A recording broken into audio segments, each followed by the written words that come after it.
everyone, and welcome to Teachly University. And in this lecture today, we're going to be discussing Think and Grow Rich by Napoleon Hill. This is one of my favorite books, and it's really one of the most seminal personal growth books written.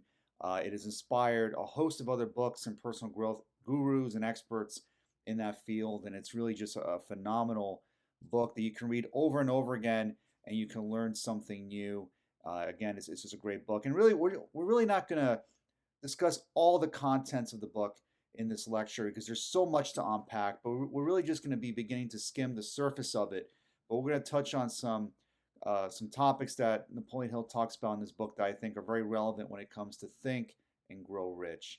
And Napoleon Hill, for those of you who aren't familiar with him and what inspired him to write the book, is that he was commissioned by Andrew Carnegie to essentially study some of the most prolific entrepreneurs and business people of the time in the early part of the 20th century, such as, of course, Andrew Carnegie, Henry Ford, and J.P. Morgan, and Thomas Edison, and others.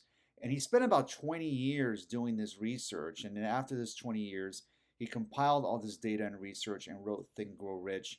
And in this book, he highlights what he believes to be the principles that, if followed, will bring about riches beyond your wildest dreams. And he says here in his quote where success comes to those who are success conscious. So in Think and Grow Rich, what he really discusses is developing this mental framework, this mindset that is conducive to getting results. And what he believes in this book, and I believe, and I think a lot of other personal growth books within this space, such as The Science of Getting Rich by Wallace D. Wattles.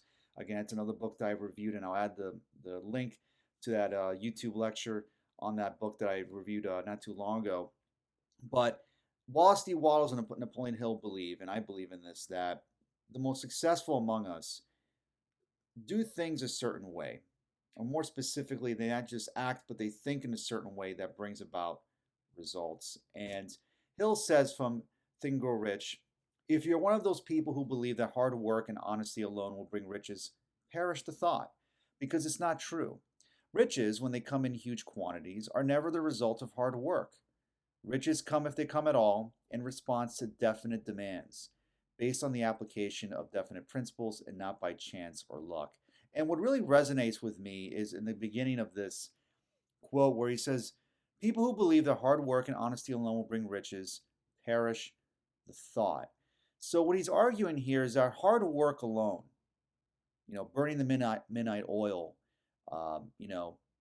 beating your head against a brick wall there and just plowing through, working extremely hard, he believes is not the answer to accumulating wealth. And I think this makes sense because how many of us or how many people work so hard to bring about wealth and to get results in their life, and they're nowhere closer to where they want to be? So is working hard really the answer?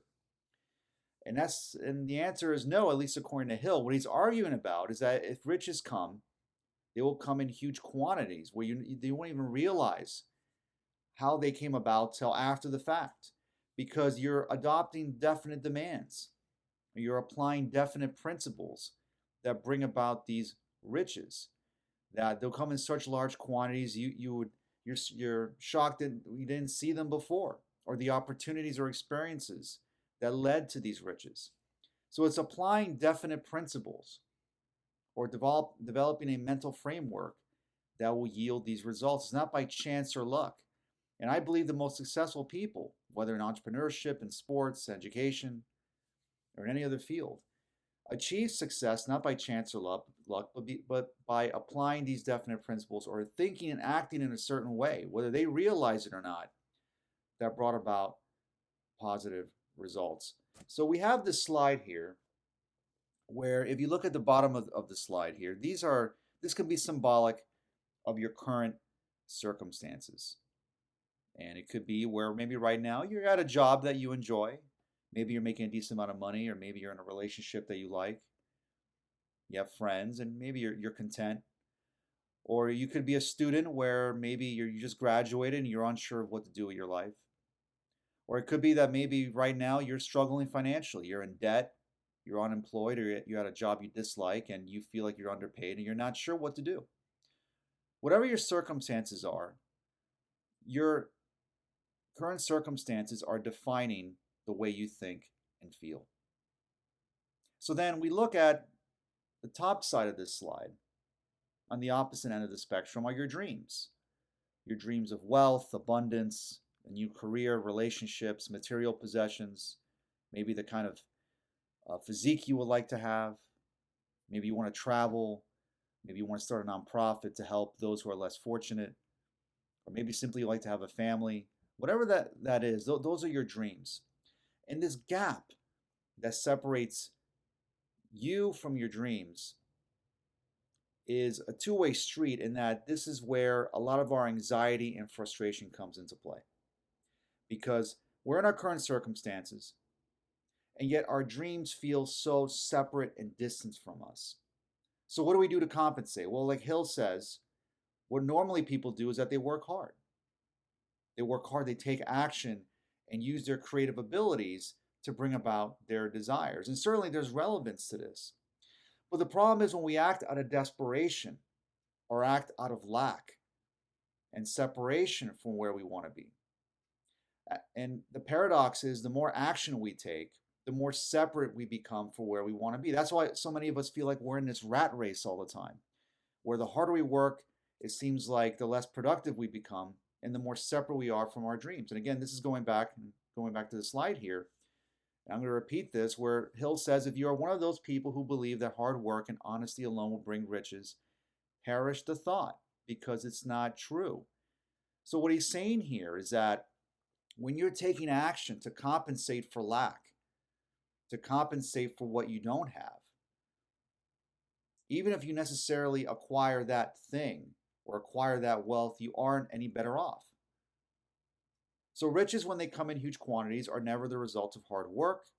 Riches come, if they come at all, in response to definite demands based on the application of definite principles and not by chance or luck. So to go back to the slide here, some of these principles that Hill talks about is by focusing on what it is that you want. And Earl Nightingale also talks about this in his work, where he, in his work, The Strangest Secret, sorry, I had a brain fart there, but in his book, The Strangest Secret, he discusses that you become what you think about. I'm going to say that again. You become what you think about. So if you think about what you don't have, if you think about the lack that you have in your life, if you're constantly feeling separate from what you want, no matter what action you take, you're going to feel distant and separate from it. So it's embodying what you want to be. And in fact, Hill talks about how to pray as if your prayers have already been answered. And then when you do that, when you embody the feeling as if the wish is fulfilled, because at the end, why do we want certain things? Why do we want to accomplish these dreams of wealth and abundance and better relationships and a better career and having a new home or whatever that may be? We want these things because of the feeling associated with these accomplishments. So Hill says there's a difference between wishing for a thing and being ready to receive it. No one is ready for a thing until he believes he can acquire it. The state of mind must be belief, not mere hope or wish. Open-mindedness is essential for belief. As you read, see and feel and believe yourself already in possession of the money goal, i.e. dream. And Joe Dispenza, for those of you who are familiar with him and his work, and he's written a lot about this and breaking the habit of being yourself and the placebo effect, and in other books and content that he's created, where he talks about feeling as if your prayers have already been answered. And again, this could be a hard pill to swallow because, again, going back to the slide, we allow our circumstances to define us. We think, well, if there's nothing that can validate what I would like to accomplish, then it's not possible. But I'm here to say that just because you can't see something doesn't mean that it's not possible.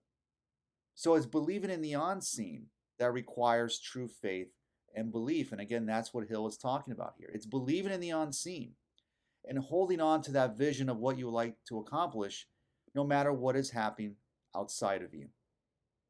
And to believe as if your prayers have already been answered and that you're already in possession of what you seek. So you're bringing into the present moment what you already seek. And that is about imagination and really playing around with these visions that we have in our mind, a possibility of what we would like to see uh, bring forth into our lives when especially it comes to our financial goals.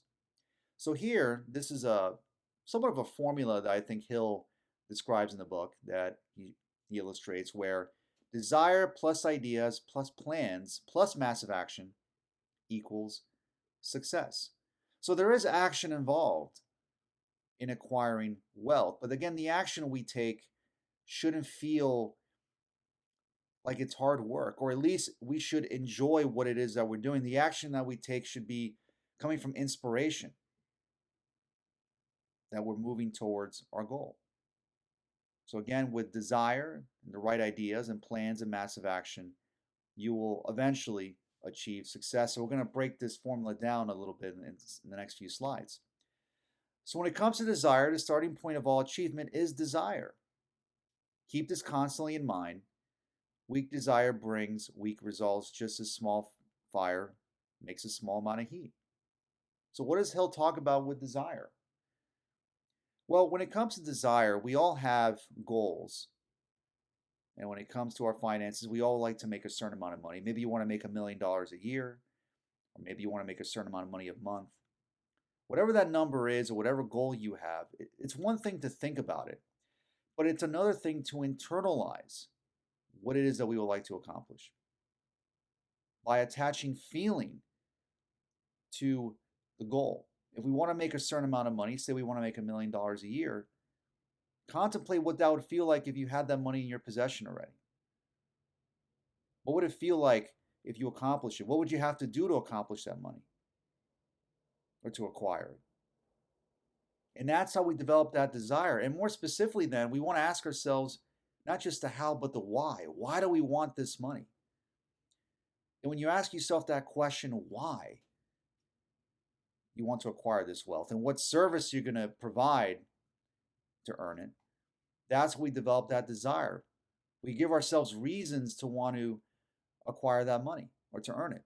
It could be because you want to provide for your family, you want to travel, you want to help others who are in need. You want to be able to provide yourself material comforts that you never had before. You want to make an impact in your career and for your community and society and for your country or maybe the world. Whatever those reasons are, you need reasons for why it is you want to acquire wealth, and that brings about desire. And when you build enough a strong amount of desire and feeling and emotion behind what it is that you want, that will ignite a flame in you to achieve what you would like. So this diagram is borrowed from Bob Proctor. And for those of you who don't know Bob Proctor, he's a famous personal growth coach. And he's really considered one of the best in the field. Unfortunately, he passed away within the past year or so as of the making of this lecture. But his YouTube videos are fantastic. He has a whole bunch of them from the Bob Proctor Gallagher Institute. There's many of his videos which I highly recommend you watch. He's also known for being in the film The Secret, which is obviously known for teaching the law of attraction. He's in the Secret, and again, it's a great film. I'm sure many of you have seen it already. If you haven't, I recommend you watch it. But he uses this diagram here, and I'll be using this here in this lecture, really to describe the conscious and subconscious mind, and really how is it that we develop habits and thoughts and our personality traits that can help us either encourage ideation, developing and acting out ideas, or if we become distracted and flustered, where we're unable to really utilize our higher faculties. So when you look at the top of this circle, which represents the brain, separated by that line, separating the conscious and subconscious, we have our five senses. We hear, see, smell, touch, and taste. And we use our senses to interact with our external environment. And we use this information that over time through repetition helps develop habits. And the conscious mind or the thinking mind can either accept or reject and originate ideas.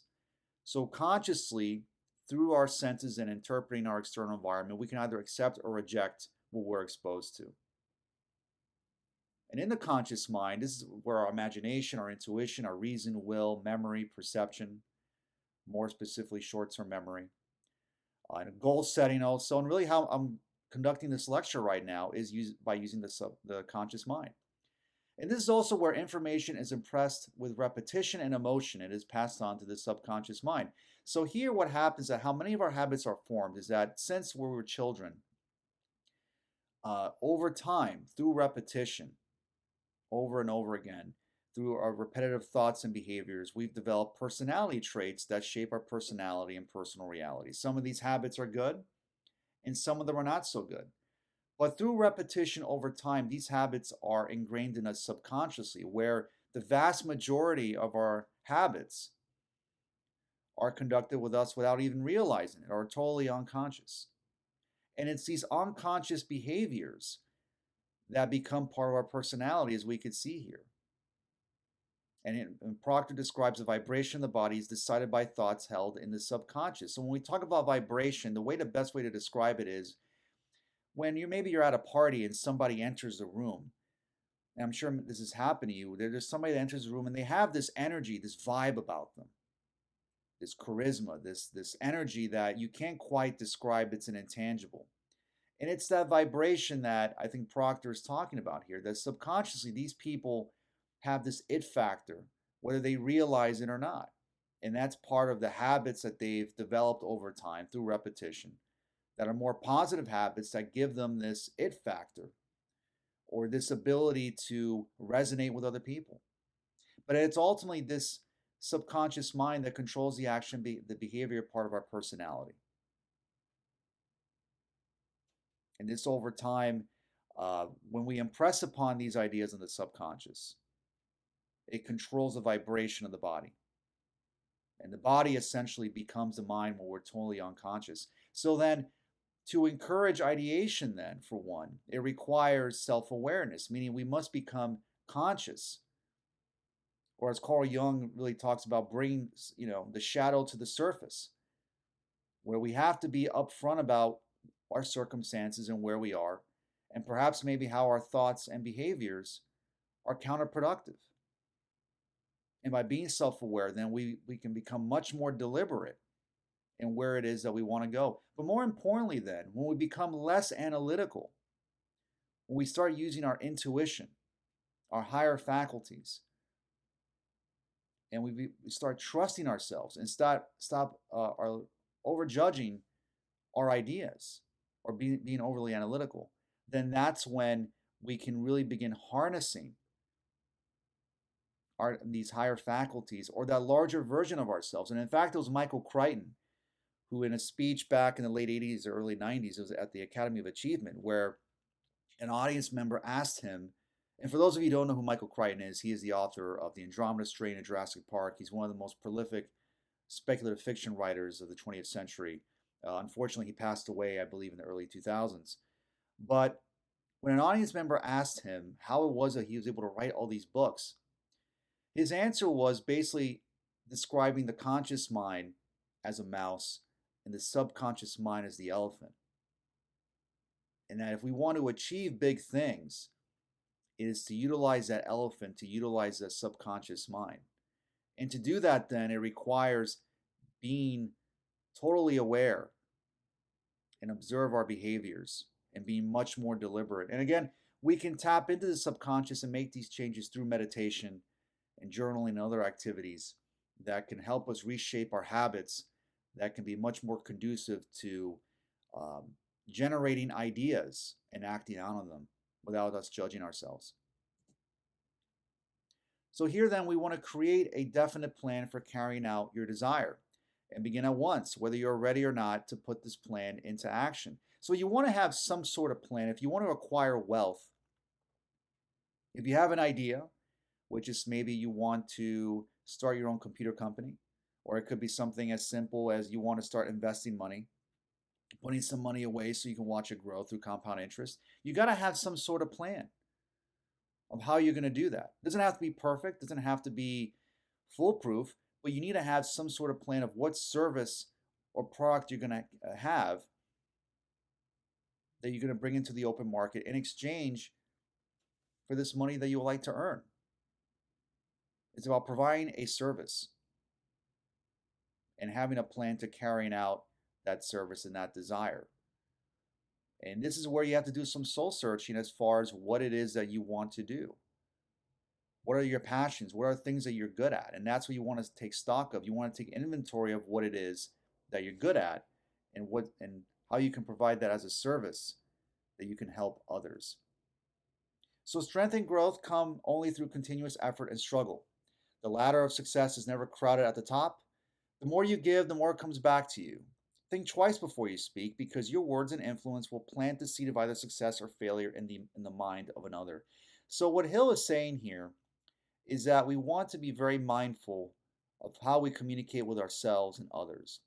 And it's very easy for us to complain or to think speak about the negativity that is in our external environment, to talk about all the bad news that's out there, to gossip, to talk bad about others, to talk bad about ourselves, and we do this more often than we realize. Again, it's one of our unconscious behaviors.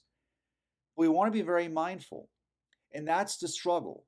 The challenge that we must overcome is our own limiting beliefs and overcoming the past and embracing a more positive future and bringing that positive future into the present moment where we're no longer waiting to feel a certain way, where we feel good right now and act as if our prayers have been answered, and reshifting our focus and being much more deliberate and acting out on these principles of imagination, of desire, of taking action that can really help us bring riches beyond our wildest dreams.